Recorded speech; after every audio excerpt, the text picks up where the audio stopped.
Good evening. This is Forum Daily for Friday, May 2nd. I'm Julie Stoutland filling in for Teresa Skubik. We begin tonight with Prime Minister Carney's first press conference since the election. This morning, Mr. Carney vowed to remove all federal barriers to internal trades by July 1st in order to, quote, unleash the full potential of Canada.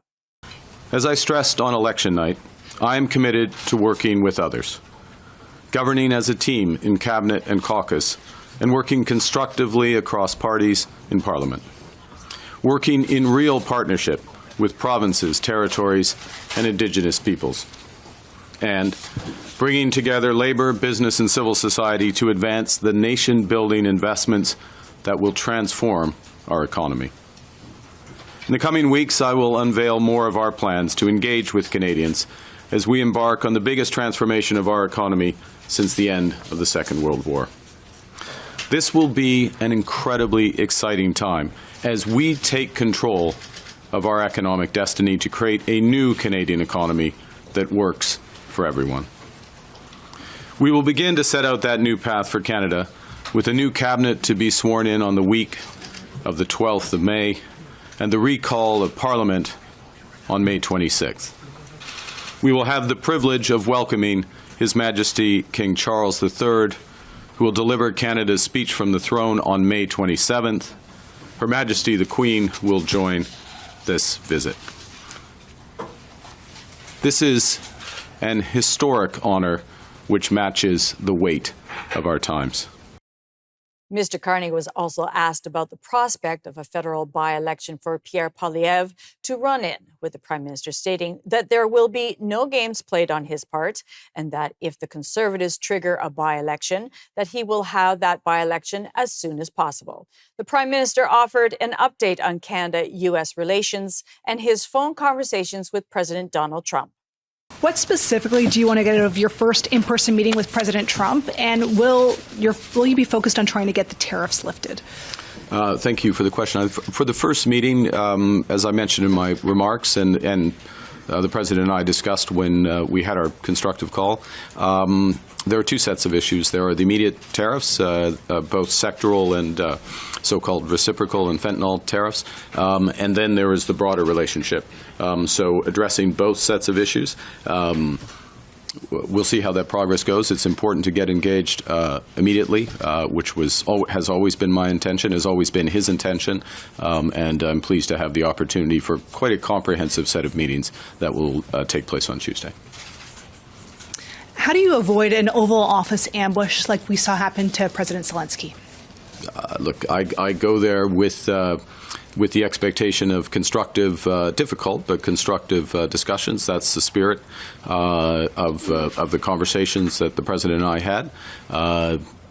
You go to these meetings well prepared, understanding the objectives of your counterpart, and always acting in the best interest of Canada, and we'll go from there. Thank you.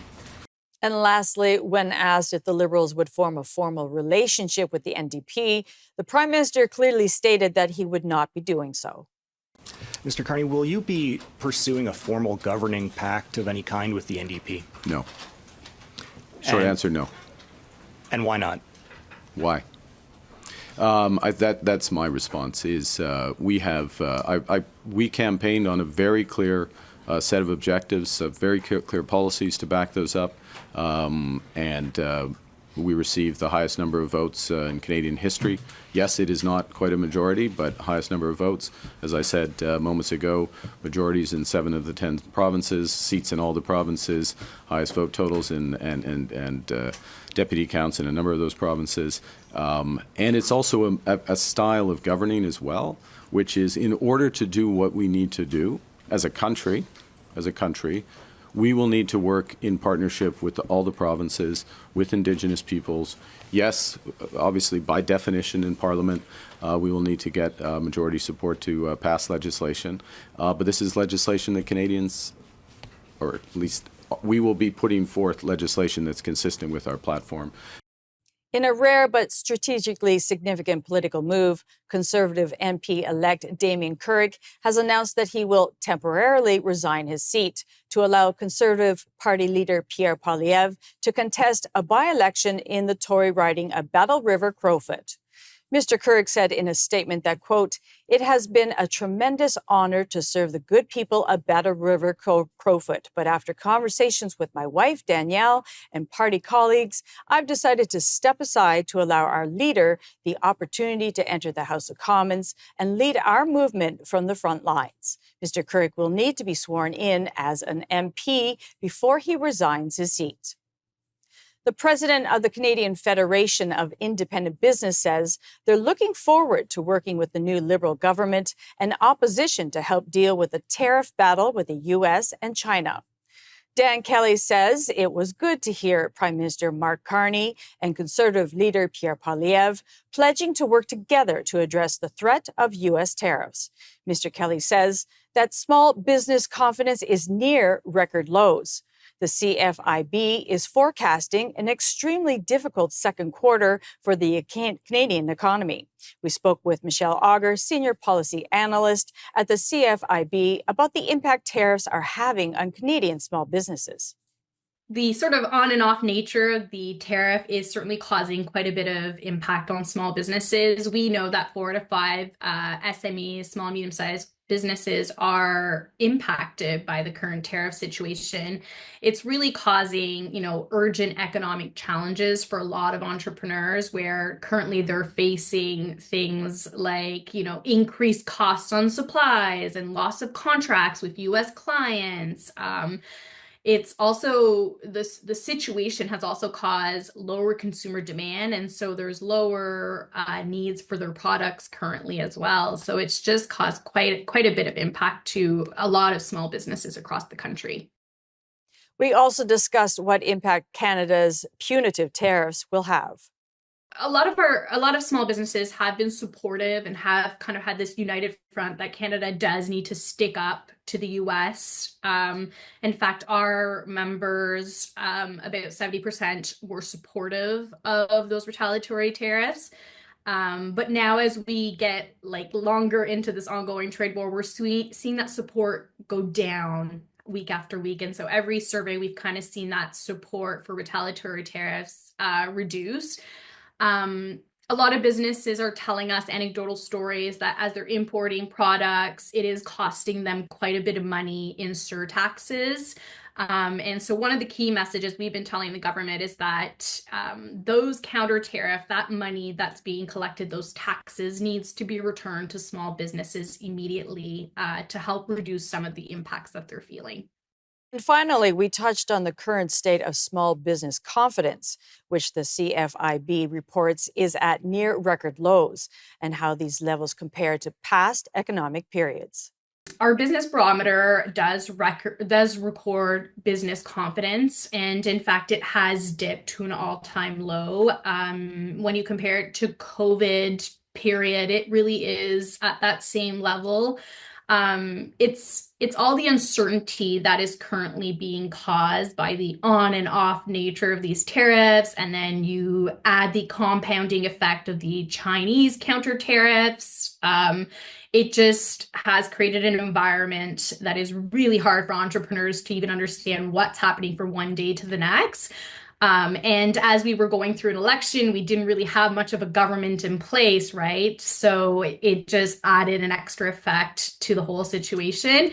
I think, a lot of small businesses are ready now to put the election in the past and start focusing on this new government. And we're committed to working with both the Liberal government and the opposition to address the tariff situation. We certainly think it'll be a top priority as the government is set to return to the Hill. North America's integrated automobile industry got some good news. The U.S. Customs and Border Protection says auto parts compliant with the Canada-U.S.-Mexico Agreement on Trade will not be hit with tariffs. Auto parts cross the border multiple times before a vehicle is finished, and experts have warned that it would be extremely cumbersome and complicated to figure out a way to only tariff non-American components. The White House initially said they were looking to develop a similar scheme for auto part imports compliant with CUSMA before those duties were set to go into place on May 3rd. Quebec's Terrebonne riding has gone from the Liberals back to the Bloc Québécois after a vote validation process. Natalie Sinclair Deganay says in a social media post that she came out with a lead of 44 votes and that a judicial recount will take place. The seat count for the parties is now 168 for the Liberals and 23 for the Bloc.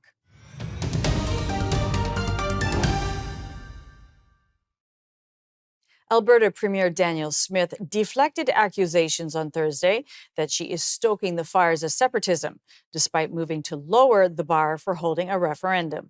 The government is proposing legislation that would make it easier for citizens to call for a referendum on secession from Canada.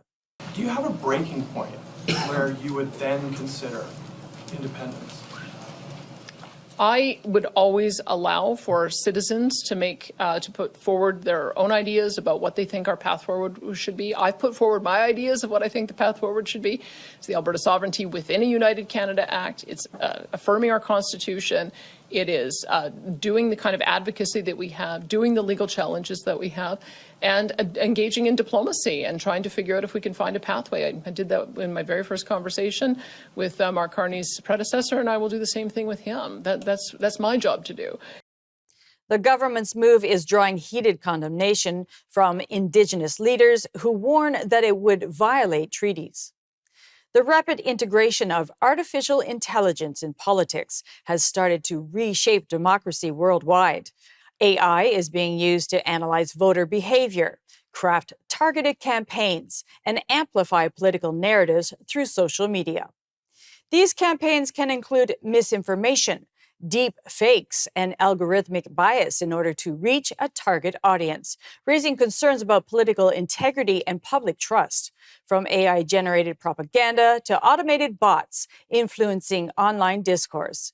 We sat down with Dr. Angus Brigman, Assistant Professor of Public Policy at McGill University, to discuss how the Online News Act's impact on news availability influenced the spread of AI content during the 2005 election, and what types of content have been most prevalent.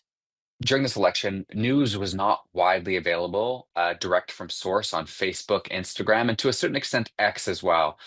Obviously, so Instagram and Facebook have removed news from the platform. And one of the consequences of this is that sort of a greater portion of the feed has been filled up by other sources of political news, other sources of content.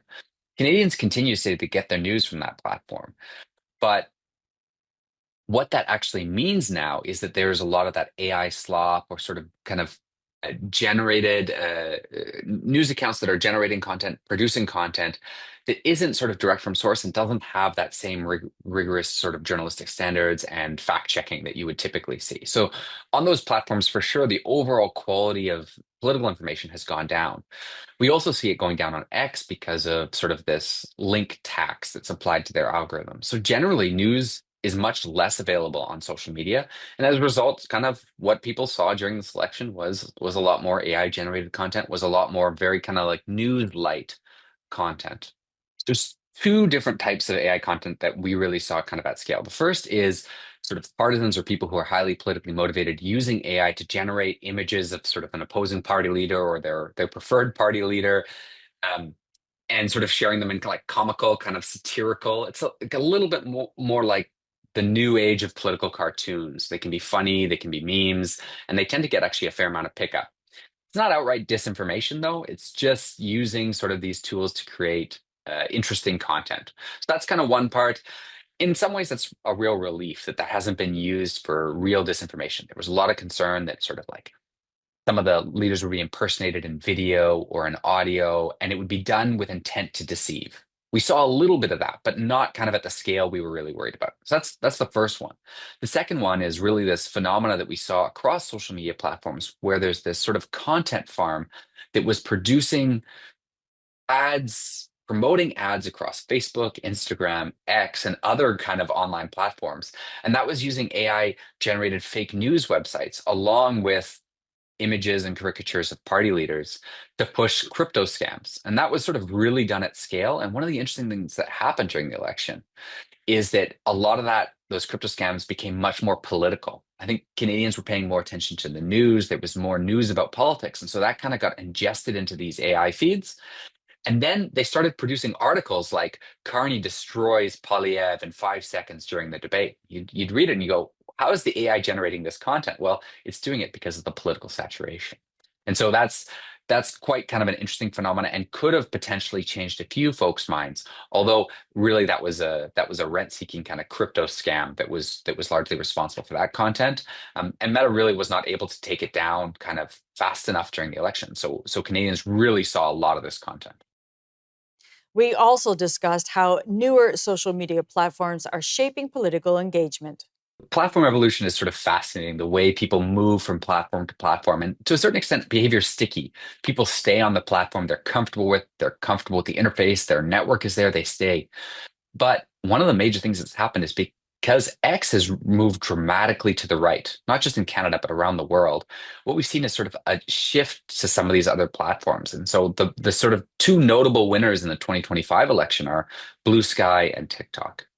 TikTok has become actually the new home for Canadian news content, interestingly enough. So a lot of the larger newsrooms actually have a lot of content that does very well on TikTok and sort of is repackaged for that platform.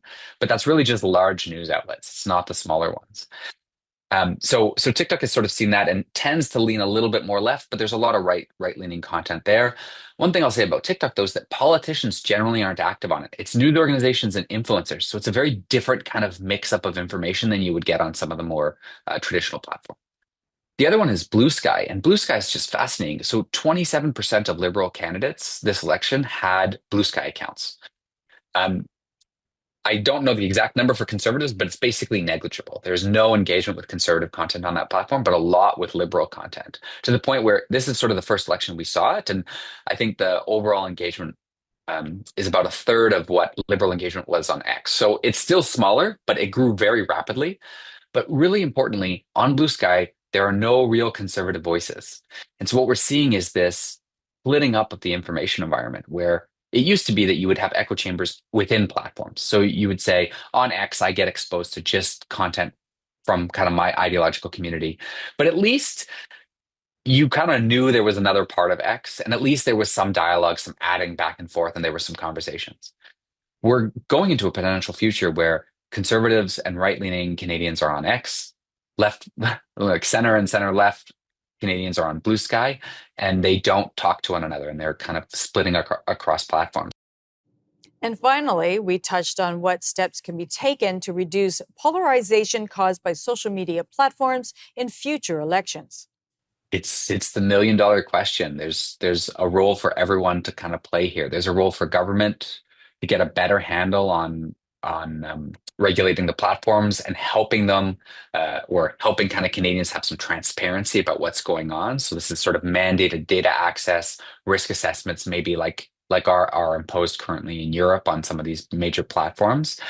Citizens have a huge role to play in terms of being intentional about their information sources and being very careful not to fall into these information echo chambers where you only are seeing information from one segment of the population. We live in a diverse country with a variety of perspectives. And yes, it can be uncomfortable. Yes, it can be challenging, but it's worthwhile to try to understand where people are coming from.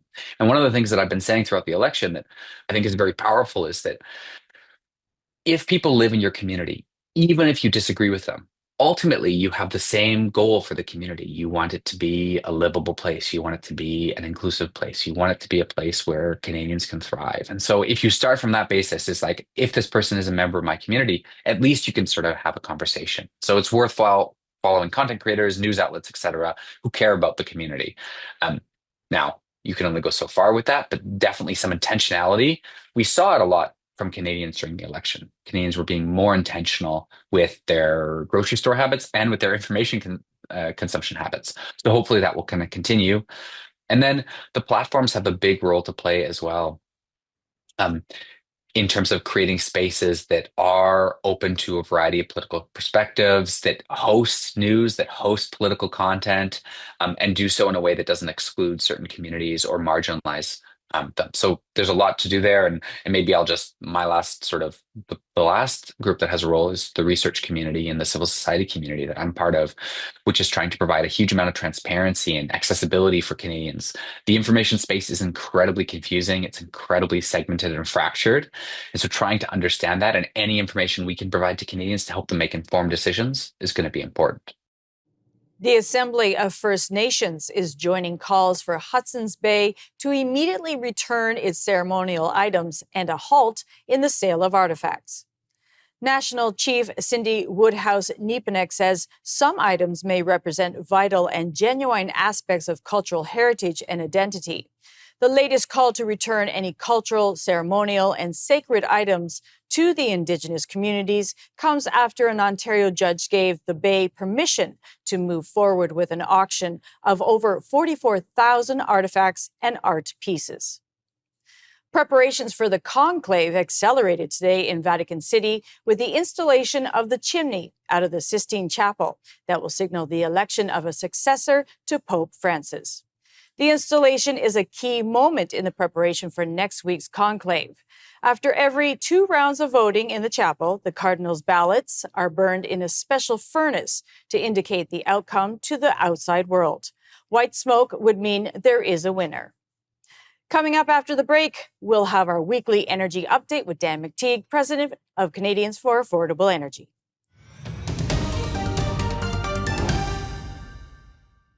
On Thursday, Alberta Premier Daniel Smith announced that the province would be challenging the constitutionality of the federal government's clean energy regulations. She says that analysis done by the Alberta Electric System Operator proves that Ottawa's regulations and emission limit would make Alberta's electricity system over 100 times less reliable, as well as raising electricity costs by $30 billion. Alberta currently relies on natural gas for 75% of its power generation. Without adequate natural gas, our province would be at serious risk of regular brownouts and blackouts during the cold dead of winter through the dog days of summer. But these regulations do not just threaten the reliability of Alberta's electrical grid, they also jeopardize its affordability. Costs would increase by $30 billion, raising electricity prices by 35% for hardworking Albertans. Protecting the reliability and affordability of our electricity is of utmost concern for our government because this is about protecting the lives and livelihoods of Albertans.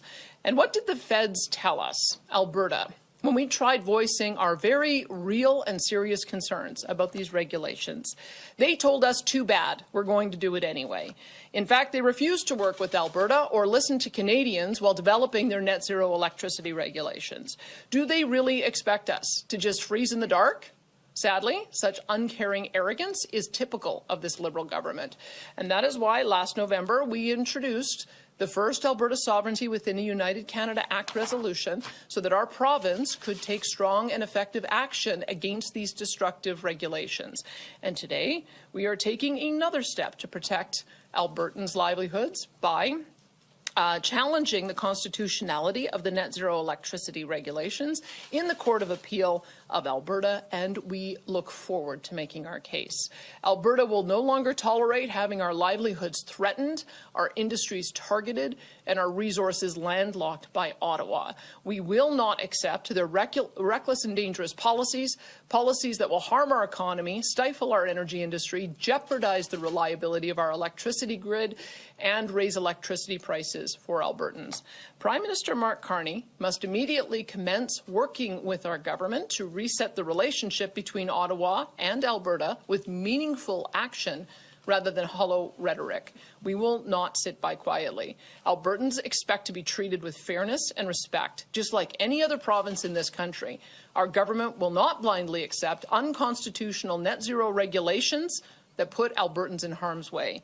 We will always stand up and fight for our province, and we will not let Albertans freeze in the dark. She added that the federal government's emissions regulations have, quote, killed any hope of private industry bringing on any new, clean, and reliable, unabated natural gas power generation. And now it's time for our weekly energy with Dan McTeague, president of Canadians for Affordable Energy. Take it away, Dan. Well, thank you, Julie. And again, a week after, or just a few days after the federal election, the dust seems to be settling. Maybe it isn't. We'll have to see more about what the new government is proposing as far as policies are concerned, because if it's anything they've mentioned in the campaign or not mentioned in the campaign, we know the views of Mark Carney when it comes to his views on energy and the need to keep it in the ground. We have a number of conflicts that are about to pop up. Forget the 10 years of economic decline, which some voters were impervious to. That's why they voted Liberal. For the rest of us, it's interesting. This is the third election in a row, perhaps even fourth, where people are voting motivated on fear. Nice to know that people taking Canadian flags also had Liberal signs and suddenly discovered their nationalism because of Donald Trump. But that's the fear factor in 2025. For those of us who forgot, 2021 was about COVID. And for those of us going back 6 or 7 years to the 2019 election, it was all about climate. Never does anyone want to allow affordability to become a real issue, and yet it's staring us right in the face. Julie, we know that there's going to be a likely downgrade in Canada's credit worthiness, given the amount of money that is spent, given the economic outlook, which continues to deteriorate, and commitment by the Liberals under Carney to spend another $250 billion of money we don't have. That will make the national debt a lot closer to $1.5, $1.6 trillion. And when you add sub-sovereign debt in Canada, which is almost double that, it brings us a lot closer to maybe $3.1 trillion, or 150% of GDP. I know those numbers, boggle the minds, but people are going to have to start to wake up and pay attention, because it does mean more of a decline in their standard of living. And it won't just be gas prices doing it this time. Affordability, as well as an economic viability, continues to be very much in question. And of course, we now have federal and tensions within the Federation. Alberta is not joking. They are looking at means in which to ensure that they can extricate themselves from Eastern Canada's ability to ignore them, while at the same time demanding that they pay more federal tax to smooth out equalization. Ontario, my province, seeing more bad economic news. GM this morning, putting away a shift at the plant in Oshawa. That, of course, is heading to the United States, where GM in the United States has plenty of capacity. And of course, without EV mandates in the US, there's really no point or reason for electric vehicles that both the federal Liberals and their allies, the Doug Ford PCs, have thrown money towards. And I call them allies because we now very clearly see that regardless of what disputes might have happened between Poilievre and Doug Ford, it's Doug Ford's view that he wanted to meddle around in the automotive industry and thought we could reinvent it by making it all electric vehicle. Well, that's not working out very well. As I pointed out a couple of weeks ago, the Bright Drop Chemi plant, GM, we lost $500 million in taxpayers' funds on that. GM, probably $1.3 billion. We're now getting, of course, comments about GM at Oshawa, but Stellantis plant, which is slated for EVs in Brampton, not happening. 3,000 jobs gone. We're also looking at the Ford plant, which is supposed to be an EV plant in Oakville, not happening. They're building F-250s. At the same time, Julie, we have to be concerned about a federal government hasn't said much, but doesn't seem to be deviating from its idea that you can now have these electric vehicle mandates in which 20% of vehicles sold starting next year have to be electric vehicles. Well, frankly, no one wants them. And if you can't subsidize them and the people can't receive money for them, there's not really a big market for them. Not just to mention there won't be a market in the United States for what we build, but you're now going to wind up with parking lots full of vehicles that they're unsold, too expensive, unnecessary, unwanted, unreliable. And at the same time, our canola farmers out in Western Canada, one of the biggest crops we have, now facing significant tariffs with massive inventories because China said, if you don't want us to sell our overglorified golf carts, and you're going to put a tariff on it, we're going to do the same thing for you. So we've made a really bad and terrible decision. We'll have to see if the Prime Minister and his ally, Doug Ford, decide to wake up, smell the coffee, and get on board a train which is about to hit them. It's not a gravy train this time. The only gravy train that's going out is your money, my money, tax money that's going down the drain. So at the end of this whole process, we're looking at what could be a decreasing outlook for the Canadian economy, a poor outcome for the Canadian economy, a weakening Canadian dollar. I know it's strengthened a bit in the past couple of weeks, but it's likely to loosen, especially if we get a credit downgrade, as I expect. Fitch said that yesterday, but there are others that are, I think, paying a lot more attention. They can't use the Canadian Pension Plan, or QPP, to offset the amount of debt that we have, or at least collateralize that debt. So that's an impression they had. It was a false one. Some Liberal government members were trying to give that to bond rating agencies, but I think now they're waking up and realizing that that's just not doable. We also have to be concerned about tensions within the Federation, as I alluded to a little earlier. Alienation is back up. We haven't seen anything like this, certainly since the early 1980s. And what the federal Liberals have done with emissions caps, blocking pipelines, and of course imposing tariffs, or worse, imposing carbon taxes on the industry, as it expects to do. It's going to shift that carbon tax, consumer carbon tax, over to an industrial carbon tax. And with that, Julie, we're going to see an equivalent penalty, or if you will, burden placed on not just business, but now ultimately consumers, because business will pass that on. We also have to talk about the Canadian Border Adjustment Mechanism, which will be placed on a lot of producing countries around the world who ship cement, steel, and other products. Think here of what could ultimately happen for those of us who like to save money going to Walmart and Dollarama. Suddenly those items, all from China, will have a pretty big tariff placed on them, or if you will, a tax placed on them that will ultimately tax consumers. So the days of the free lunch are over. We want to go down this idea of net zero that Mark Carney has been proposing for years. We didn't pay attention. Now we're going to have to pay for it. So I guess my kids would say it's the FAFO rule. I won't say what that means, but it does mean that people who didn't pay a lot of attention are going to find out that affordability is, in fact, very current in this country and very necessary. As for the country itself, in terms of gas prices, we're looking at about a 2-cent increase over the week, although oil prices seem to be rebounding a tiny bit. It doesn't look like we're going to see much of a change. So right across the country, expect a net increase of 2 cents a liter, maybe about a drop of 1 cent a liter for diesel. All in all, it does mean that we're going to see a very quiet week until the dust settles. Getting closer to the May 2-4 weekend, the beginning of summer demand driving season, that's when we're going to start to see prices really move up. I expect this summer about 10 cents a liter net. Well, that's it for this week, Julie. Let's talk next week. Thanks for that, Dan. And that was Dan McTeague, president of Canadians for Affordable Energy.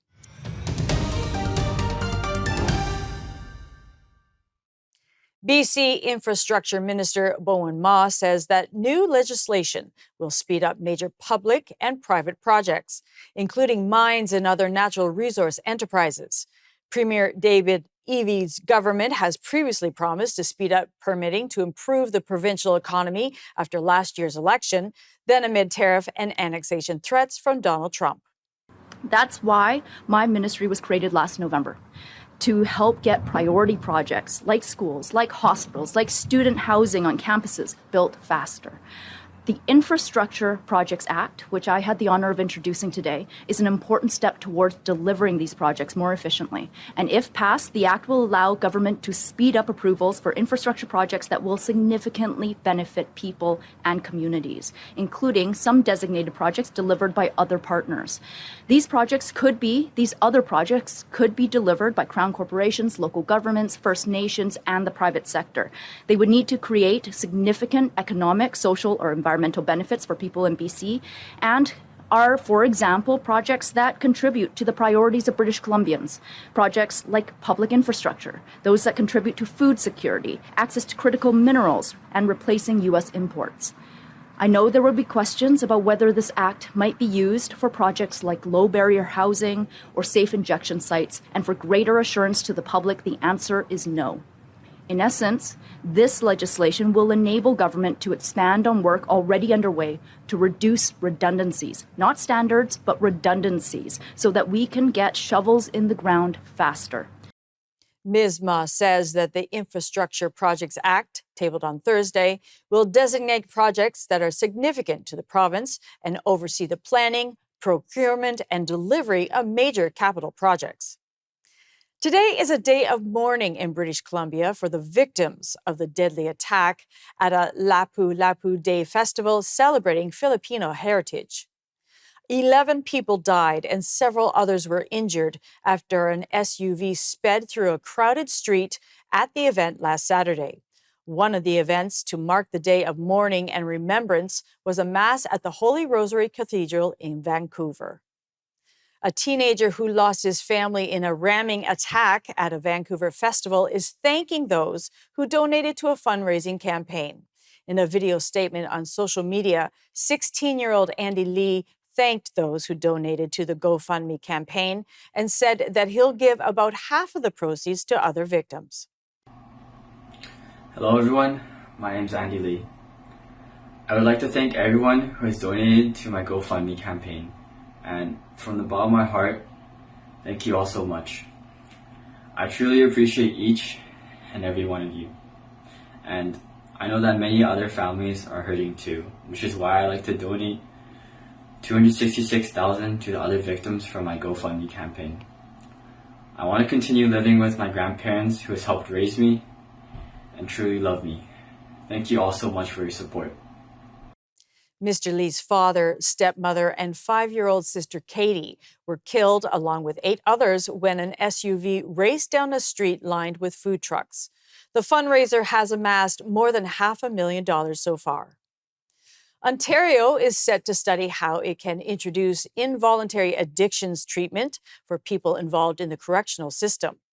The province intends to mandate treatment for people with addictions in jail, on probation, and on parole. And Health Minister Sylvia Jones says that the province will now consult on how to do that. The Ministry of Health intends to present a plan to Cabinet by this fall with options. The plan is among several announcements the government made on Thursday as it gets set to table a large justice bill. Each year, millions of people suffer from allergies, itchy eyes, sneezing fits, and sinus congestion. But could the key to curing these reactions lie in the very thing that causes them?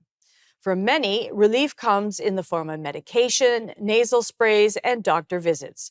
But there's a persistent question that comes up time and time again for those looking for a long-term solution. Can simply being exposed to allergens eventually cure allergies? It's a common belief among some that more time outside or regular contact with triggers can toughen up the immune system. The idea that gradual exposure to allergens can cure allergies has gained popularity, but is it backed by science? We sat down with Dr. Abhishek Rout, medical director at Appletree Medical Group, to discuss if there is any truth behind whether spending more time outside will help people get used to allergens like pollen. Well, spending more time outside is generally very healthy, but it's not going to necessarily going to make your body get used to these allergens like pollen. But there is some science behind this gradual exposure, which helps certain allergies. And that concept really is immunotherapy, where we give controlled exposure to allergens, and that really helps train the immune system to tolerate them over time. For seasonal allergies like hay fever caused by pollen, immunotherapy is typically done by allergy shots or sublingual tablets, which is typically prescribed by a physician. And then that allows us to slowly build that resistance to the offending allergen or molecule. And over time, you're not going to have the same sensitization or effect to it there. Interestingly, we do see early exposure to allergens, like growing up with pets, can reduce the risk of developing allergies later on in life. And also introducing some allergenic foods like peanuts to infants in a very small period and a very controlled period has been also shown to lower that likelihood of developing food allergies. Dr. Rout also unpacked the difference between how children and adults react to allergens over time and what role genetics play. Typically, when we look at children and allergies, early exposure seems to make a huge difference. A lot of studies suggesting that early exposure to allergens like pets, certain foods, can help children develop a tolerance and reduce the risk of allergies later on in life. Part of that is because they have a fairly immune and flexible immune system. So while it's still developing, making them prone to certain small allergic reactions certainly can help and can make that immune system actually more flexible with it as well. There's finally for children this potential to outgrow allergies. We see many children outgrowing allergies such as food allergies like milk and eggs as their immune system matures. For adults, however, new allergies can actually develop later on in life. And even though they may have had no allergies as children, we do see adults getting these allergies later on. We call this adult onset allergies. We do see more severe reactions at times as well with this, and they can be more persistent and severe. And part of that is because of a cumulative exposure. So repeated exposure to allergens like pollen, dust, pet dander over time can also lead to this sensitization causing allergies later on. Yeah, so genetics can play a significant role here in determining how our bodies respond to allergens. They're not the only factor, though, but they do play a significant factor. Allergies, as we know, tends to run a little bit in families, meaning if one or both parents have allergies, their children are more likely to develop allergies.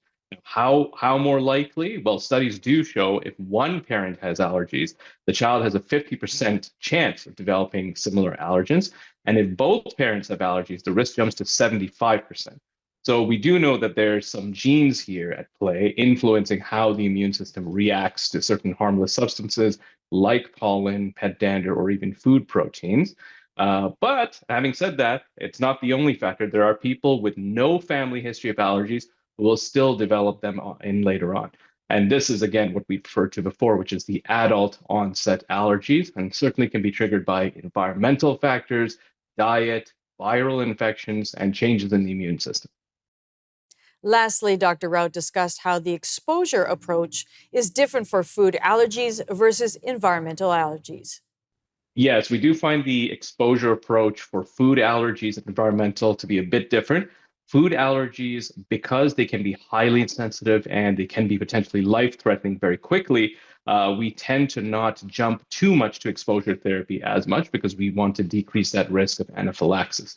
So oftentimes we'll actually, depending on the severity, recommend just strict avoidance to the exposure completely.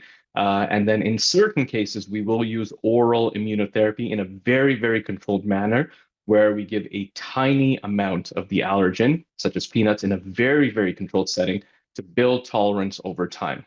Now, this is not necessarily a cure, and it's got to be monitored very carefully, but it does improve the sensitivity to the allergens. Environmental allergies, less likely to cause these life-threatening reactions.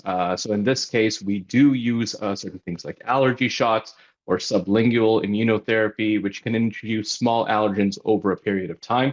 Sublingual immunotherapy can be done in the patient's own home as well. And then we certainly look at lifestyle adjustments to decrease potential environmental allergens while we're using these control factors. Scientists used to think only humans could bob to music, but a sea lion has helped prove them wrong. Ronan the sea lion can groove to rock and electronica, but her talent shines most in bobbing to disco hits like Boogie Wonderland.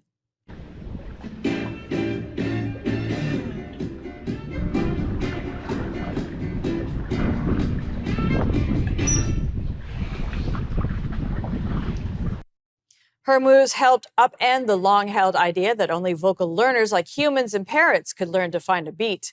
Researchers plan to train and test other sea lions, but scientists think that Ronan will still stand out as a star performer. I'm Julie Stadlin, filling in for Teresa Skubik, and that'll do it for your look at national and international news for today. Take care, Canada.